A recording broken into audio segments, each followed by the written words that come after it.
Unfortunately. Hello, welcome to the Roost News podcast, the place for all things volunteer. I'm Tara Shaver, and I'm your host today. I am a member of the team of the Office of Volunteer Engagement and the lucky duck who gets to work with my two guests today, co-leads for the Roost News, Judee Barone. Judee, did I say that right? You did. Thank you. Okay, good, because I mess it up every time I say it when they're not in the room.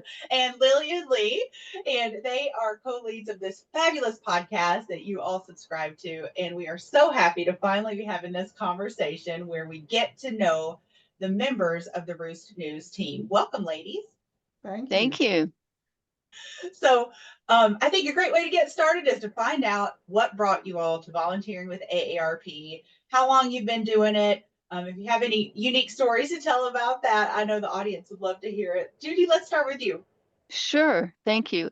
My first official volunteer position was with the Digital Fraud Fighters in January of 2020. And then, of course, COVID hit. So it was kind of like that was it for a while. And then I was kind of searching for something to do while I was at home. And I found what was originally the storytelling team and now the podcast.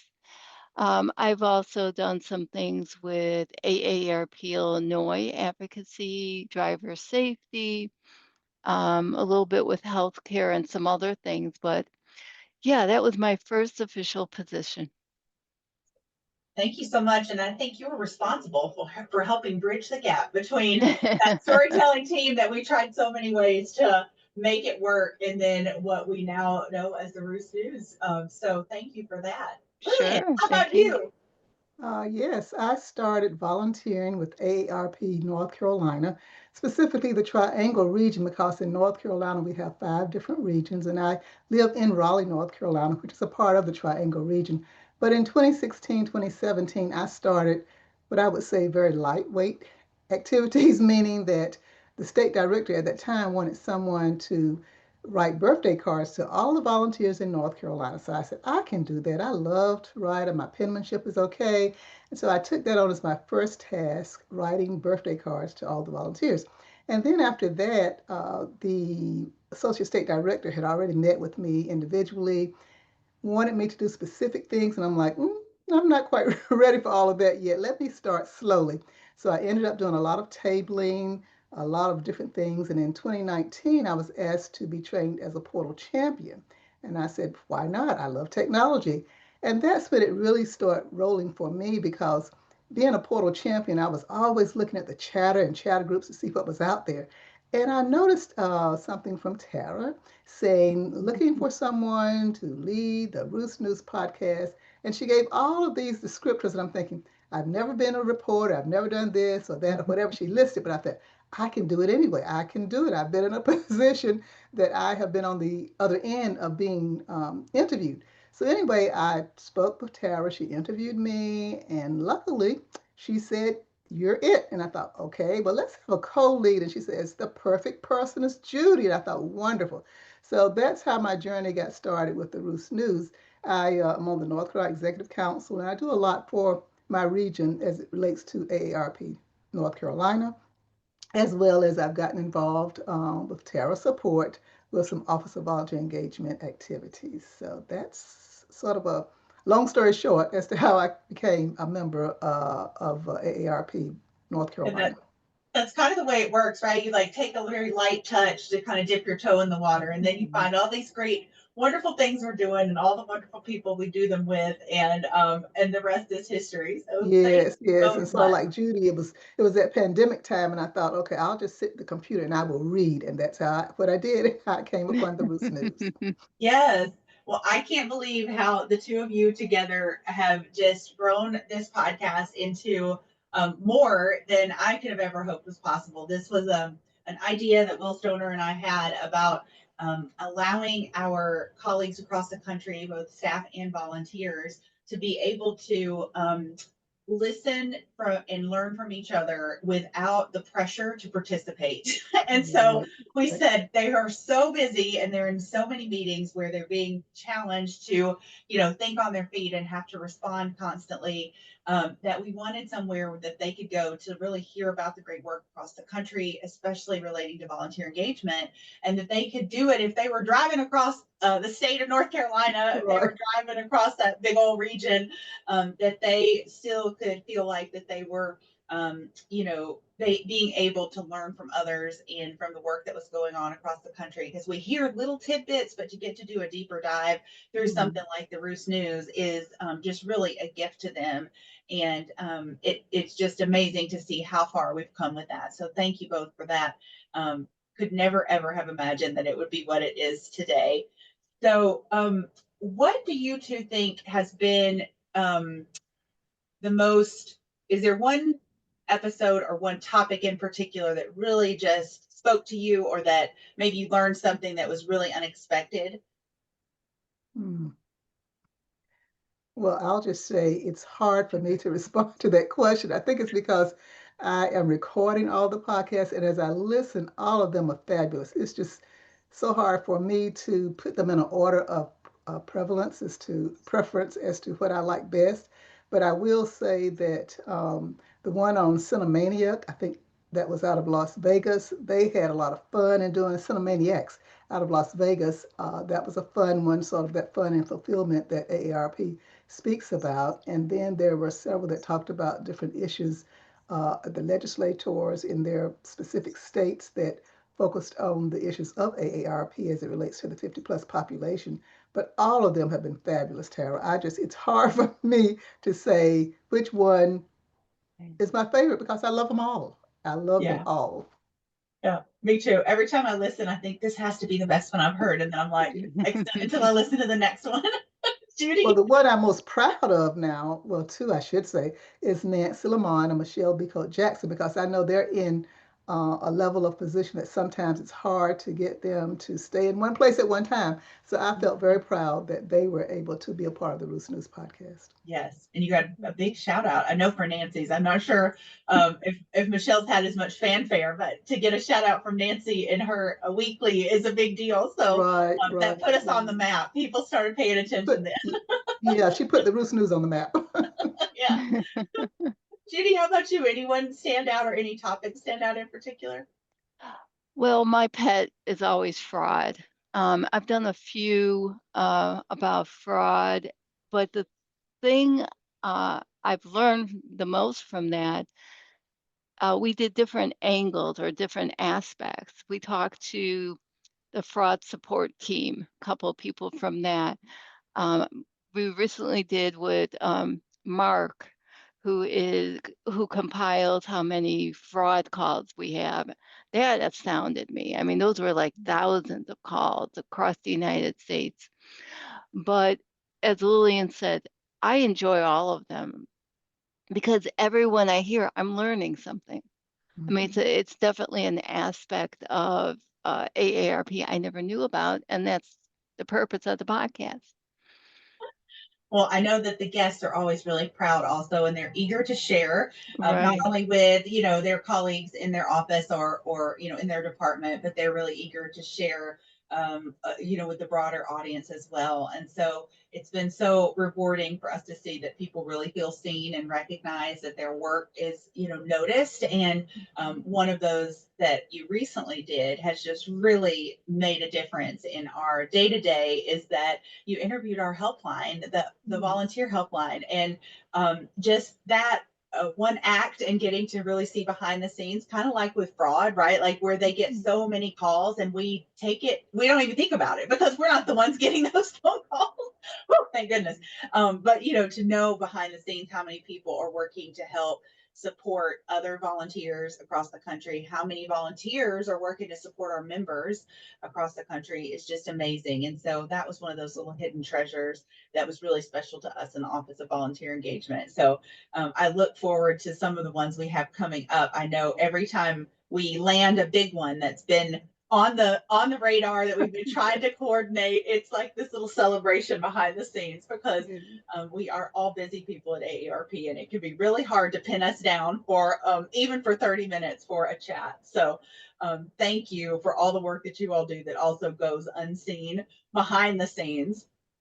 Okay, so let's see. Is there anything about the way that you found some of the new members of the team that's unique? Like, have people found you and emailed you? Have you bumped into people in some of your other volunteer work? Because you've added some new members to the team in the last year or so. Yes. I think a couple of them, you put something out on the chatter group and they responded. Uh, and so I can't say anything unique, but I do say or do think that they are enjoying being a member Mm-hmm. and of the team and trying to keep them involved because I think I want more podcasts, even though I'm recording them, that's okay because I work within my schedule, but wanting to make sure that they are kept involved with the news podcast so that they won't say, oh, this is nothing, I don't have time for this. They're not calling upon me to do the recording. So trying to keep them involved is what I think Judee and I will work towards. Yes. Yeah. Yeah, I think the current group, I mean, we've had some others who unfortunately had to, drop away for whatever reason, but this current group, you could see based upon their experience, they've been involved for a long time Yes. and they get really into it. And I think that's great. They're Hmm. hard workers. Yeah. Even though they're volunteering, they're hard workers. And that really impresses me. They say when you volunteer, you do it because you like it, and that's true. Yes. But some people, they come and go or they volunteer once in a while, but these are a great group, as Lillian said. Yeah. We have some great experience. So if you didn't catch that episode where we interview the team, make sure you go check that one out because we have some folks who have, experience in journalism and who are really getting into what is the story there? What can we dig up? What can we find in our state office work and even within the other work that we have going on at AARP that intersects with volunteer engagement, looking for that thread and being able to bring that particular part up and to talk about the volunteer role in our work is what we're here for, and that is always exciting. So okay, so when you guys first came on board and took over the reins, we just had a few podcasts sitting out there, a few sad little episodes that were just at varying intervals, and now we're up to how many do we have on our channel? Well, in my recollection, the first year, which was 2022, it was 13. 2023, I think it was 18, and then 2024, 19. And so we will see what we end with this year. But we're excited about, I want to increase it every year. And so that's the goal. Yes, that's the Yeah. goal. Yeah. So is that close to 60? I think so. Oh Yeah. my We do the gosh. number, the addition there real quick. I was like, that was a lot. It's been a lot, it's been a lot Yeah. because Yeah. when I look on the page, I think I went to Spotify or someplace and I said, Roost News Podcast, and they listed, oh, it's a lot. It is a lot. So we have really covered a lot of topics. Uh, Yes. so we're very pleased. Yes. It's been really cool to see us have the opportunity to revisit some of the programs and Yes. people that we talked to in that first year and get an update on their work also to see Correct. how things have evolved, which is Mm-hmm. just something that wasn't even in my imagination when we began. And so that has been really wonderful. And also to see now some of the topics come up in, multiples so that if someone is interested in a topic like livable communities, they actually have a few episodes they can listen to get ideas Right. and to see how other people are doing the work and how they're involving volunteers in the work. And that is really special because it's kind of been a problem at AARP that we haven't known always where to squirrel things away so that they are easily accessible for someone to Okay. just browse Mhm. and say, oh, that's interesting, without having to really dig deep and read a bunch of documents, which Right. Right. we Right. already do enough of. So know, this is such a special way for folks to be able to get access to that intellect and to be able to access that organizational, knowledge also about how some of the stuff is getting done in communities across the country and in those call centers. Like the fraud people just amaze Right, me. Our right. friendly voice people amaze me, and all the folks that are working behind the scenes with some of this very important work that doesn't always get seen in the way that we're able to spotlight it. It's really, really special. So, all Yeah. right, And I ladies, what know else we is had going on? livable communities, which is an important component too. And with the walk audits on how they make their actual communities safer, the bicycle audit. So we're covering a gamut of Yeah. topics. Yes. Yes, and we know we'll have more of that local work to spotlight as we continue on. And I love that there is the kind of access to some of those simple things that people can do and ways they can get involved. Because a walk audit is definitely something that you don't have to know a whole lot about AARP to Right. be able to follow the instructions of the audit sheet and to go out with a group and do that. And also some of the work that is more involved. And I know we've had some of the volunteer leaders from other programs as well, who Hmm. are really able to share with us all the things that it takes to help to lead some of the programs that they're running. And you mentioned something as it got started. We've all talked about it, about co-leadership, and that is just one of our key ways of operating in AARP, especially within the framework of a program that is ongoing, because it really does help to spread out the love and to help with everything from idea generation and agendas and leading the meetings, to doing all those other details behind the scenes. So thank you for being a good example of that.